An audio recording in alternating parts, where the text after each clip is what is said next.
আধার কার্ডের documents update. আপনারা সকলেই জানেন আধার কার্ডের ডকুমেন্টস আপডেট করার লাস্ট ডেট 14/6/2026। এই 14/6/2026 তারিখের মধ্যে আধার কার্ডের ডকুমেন্টস আপডেট না করলে প্যান কার্ডের মতো 1000 টাকা বা 1200 টাকা আপনাদেরও জরিমানা লাগতে পারে। তো বাড়িতে বসে কিভাবে আধার কার্ডের সঙ্গে ডকুমেন্টস আপডেট করবেন তার সম্পূর্ণ তথ্য নিয়ে আলোচনা করব আজকের এই ভিডিওতে।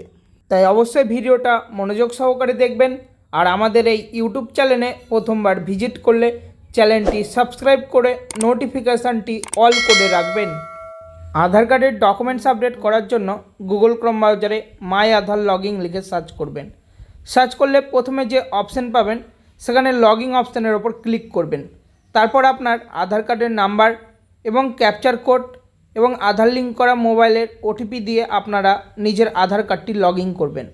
তারপর ডকুমেন্টস আপডেট অপশানের ওপর ক্লিক করে নেক্সট অপশানের ওপর ক্লিক করবেন। নেক্সট অপশানের ওপর ক্লিক করলে আপনার অ্যাড্রেসটি শো করবে। তো আপনারা চেকবক্সের ওপর ক্লিক করে আবার নেক্সট অপশানের ওপর ক্লিক করবেন। তারপর আপনাদের সামনে দুটো ডকুমেন্টস আপলোড করার অপশান আসবে, আইডেন্টি প্রুফ ডকুমেন্টস এবং অ্যাড্রেস প্রুফ ডকুমেন্টস।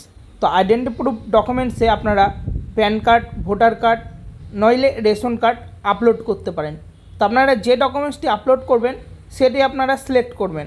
তারপরে সেন্ড সাপোর্টিং ডকুমেন্টস অপশানের উপর ক্লিক করে আপনারা ফাইল থেকে আপনার ডকুমেন্টসটি আপলোড করে দেবেন।